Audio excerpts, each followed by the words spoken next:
Hello my dear students. आज हम पढ़ने वाले हैं raising machine.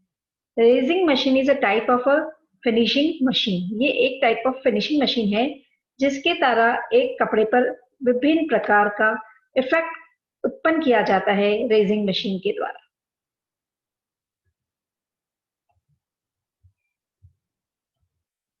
What is raising machine? Raising process is a permanent mechanical finishes. ये एक मैकेनिकल फिनिश है जो मशीनों के द्वारा की जाती है। परमानेंट मैकेनिकल फिनिश है जो कि स्थायी रूप से कपड़े के ऊपर मौजूद रहती है। परमानेंट फिनिश है, मैकेनिकल फिनिश है। Mechanical finish off lifting a layer of fibres from the body of the fabric. इसमें क्या किया जाता है, कपड़े की जो बॉडी होती है, कपड़े का जो सरफेस होता है, उस सरफेस पे से फाइबर्स को लिफ्ट किया जाता है, उसमें से निकाला जाता है फाइबर्स को, विच stand out from the surface, और ये फाइबर्स कपड़े की सतह के ऊपर उठ जाते हैं। Raising causes a lofty handle effect on the fabric. Raising की वजह से कपड़े का जो इफेक्ट होता है, वो हैंडल जो होता है वो लॉफ्टी इफेक्ट हैंडल इफेक्ट हमें प्राप्त हो जाता है। It may be done either in wet stage और ड्राई स्टेज। ये गीली अवस्था में भी किया जा सकता है और सूखी अवस्था में भी किया जा सकता है। गीली अवस्था में मुख्यतः ये वुलन फैब्रिक्स के लिए किया जाता है एंड सूखी अवस्था में ड्राई स्टेज में ये फॉर कॉटन फैब्रिक्स। सूती कपड़ों की यदि हमें रेजिंग करनी है तो वो मोस्टली ड्राई स्टेज में की जाती है। फॉर एग्जाम्पल फनल फैब्रिक जो होते हैं वो मोस्टली वूवन रेस्ड फैब्रिक होते हैं। जो बुने हुए कपड़े होते हैं, वीविंग के थ्रू जो कपड़े बनाए जाते हैं उनको वूवन फैब्रिक्स कहते हैं, और जो वूवन रेस्ड फैब्रिक होते हैं उनको फनल फैब्रिक कहा जाता है आफ्टर रेजिंग। और जो फ्लीस फैब्रिक किसे कहते हैं? नीटेड रेस्ड फैब्रिक, जो नीटिंग के द्वारा जो बनाया जाता है, बुनाई के द्वारा जो बनाया जाता है, नीटेड रेस्ड फैब्रिक जो होते हैं उनको फ्लीस फैब्रिक कहा जाता है। Objects of raising process. Raising के ऑब्जेक्टिव्स क्या हैं, उसके फंक्शंस क्या हैं, इसको करने से कपड़े में क्या क्या चेंजेस आ जाते हैं, किस प्रकार का उस कपड़े का लुक चेंज हो जाता है, वो सब है इसके objectives. The object of raising process are mention below. First is to obtain a lofty handle effect in the fabric. यदि कपड़े में आपको लॉफ्टी इफेक्ट चाहिए, लॉफ्टी हैंडल चाहिए कपड़े में, तो रेजिंग फिनिश दी जाती है। To produce a heavier surface made of fibre. इससे जो कपड़ा जो होता है वो थोड़ा हैवी दिखने जैसा दिखता है। हेवियर सरफेस, भारी सरफेस, क्योंकि जब फाइबर्स कपड़े के ऊपर आ जाएंगे, जो हमने वीविंग में जो वार्प और वेफ्ट यार्न जो हमने वीव किए थे, उन फाइबर्स को, उन यार्न्स को यदि हम सरफेस से बाहर निकाल देंगे तो एक हैवी सरफेस हमें दिखने लगता है। Next is it is used to develop some structural features. इसकी वजह से कपड़ों पे कुछ स्पेशल फीचर्स, स्ट्रक्चरल फीचर्स भी हम डेवलप कर सकते हैं। To produce warm cloth as well as soft pant. इससे जो कपड़ा होता है वो वार्म, क्योंकि उसमें वार्म मतलब गर्म, वो कपड़ा थोड़ा गर्म हो जाता है। गर्म सर्दियों में जैसे पहने जाते हैं, वो सर्दियों वाला कपड़ा जो जिसमें थोड़े से रोए टाइप के उठे रहते हैं, जिसमें थोड़े फाइबर्स उठे रहते हैं, यार्न्स उठे रहते हैं, तो इस प्रकार का जो कपड़ा हो जाता है वो कपड़ा है रेजिंग के द्वारा ही हमें प्राप्त होता है। और इस कपड़े से जो कपड़ा बनता है इस फिनिश से, वो बहुत सॉफ्ट होता है। फॉर एग्जाम्पल जैसे हम कॉटन फैब्रिक, फरालिन का फैब्रिक देखा जाए तो वो एक टाइप का कॉटन फैब्रिक है, लेकिन उसमें क्या होता है, रेजिंग इफेक्ट के द्वारा, रेजिंग फिनिश के द्वारा उसमें से थोड़े से फाइबर्स, यार्न्स इनमें से निकाल लिए जाते हैं जो फाइबर की सतह पे आ जाते हैं। तो इसलिए वो कपड़े, हम कॉटन फैब्रिक होते हुए भी उन कपड़ों को हम सर्दियों में पहन सकते हैं, क्योंकि वो हमें वार्म इफेक्ट देता है, उससे हमें जो गर्माहट पैदा करता है वो हमारे शरीर में, क्योंकि एयर जो होती है वो फाइबर्स में और यार्न के बीच में इंटरेक्ट हो जाती है, जिससे वो कपड़ा गर्म हो जाता है। फिर है peach skin effect. Peach skin effect क्या होता है? It will if we use abrasive roller in place of raising roller. Abrasive roller क्या होता है? एब्रेजन इफेक्ट, जैसे वो पेपर आता है एब्रेसिव टाइप का, वो रोलर के ऊपर यदि आपने लपेट लिया और उसको बोलते हैं एब्रेसिव रोलर, तो और उस रोलर पे से जब कपड़े को गुजारते हैं तो एब्रेसिव इफेक्ट आता है।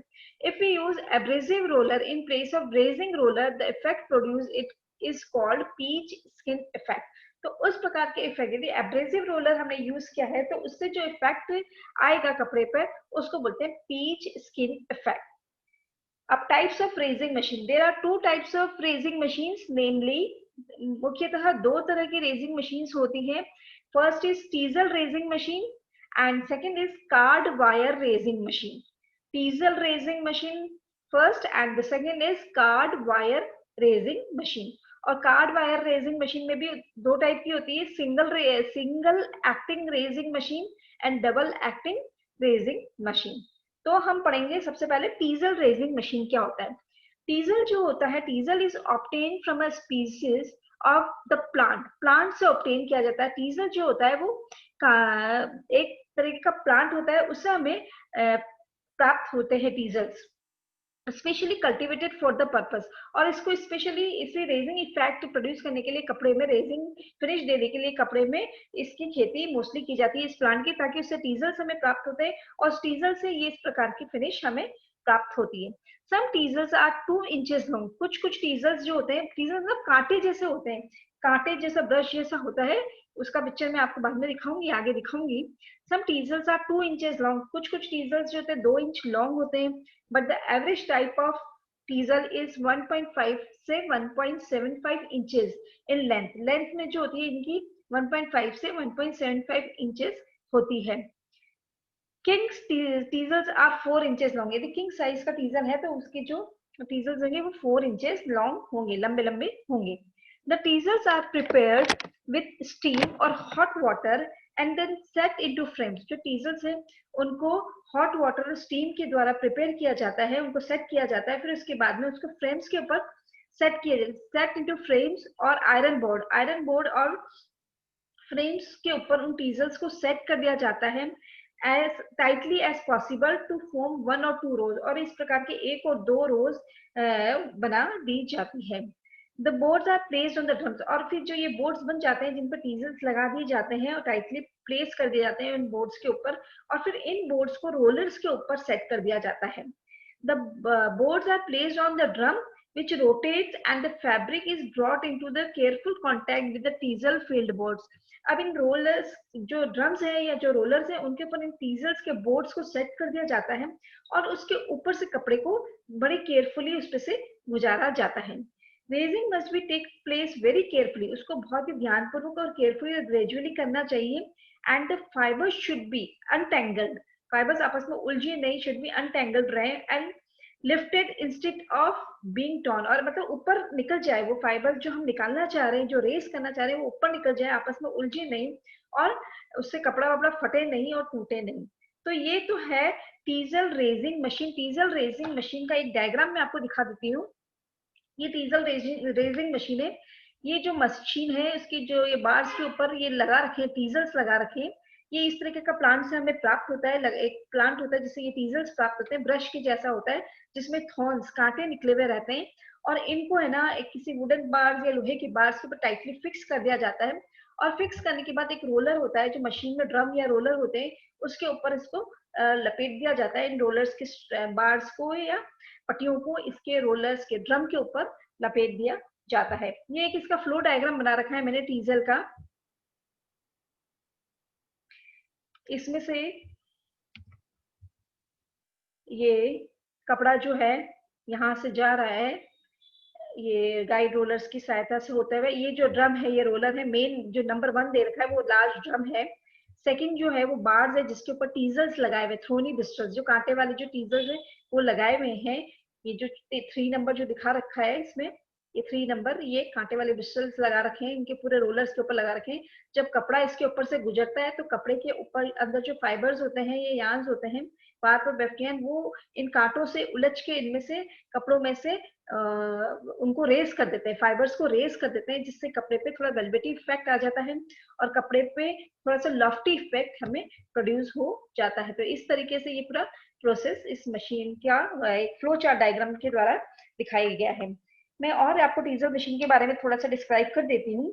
Teasels are obtained from a particular type of cultivated plant. Teasels are obtained from एक plant होता है जिससे हमें teasels प्राप्त होते हैं. These are thorny bristles. ये कांटेदार थ्रोनी बिस्टल्स होते हैं which are fitted on bars, जो कि बार्स के ऊपर या सच के ऊपर उनको फिट कर दिया जाता है, बांध दिया जाता है tightly. Such bars are fitted horizontally on a large drum और उसके बाद में उसको ड्रम के ऊपर लपेट दिया जाता है. The cloth passes in contact with the drum carrying the teasel in the same direction. जिस डायरेक्शन में ड्रम रोटेट हो रहा है उसी डायरेक्शन में है ही हमें टीजल को भी रोटेट करते हैं। जो ड्रम पे टीजल लगे हुए उसकी डायरेक्शन और कपड़े की डायरेक्शन सेम रहती है, लेकिन same direction but at slightly lower speed than the drum. लेकिन जो कपड़े की जो स्पीड होती है वो थोड़ी लोअर होती है, कम होती है इन कंपैरिजन टू ड्रम।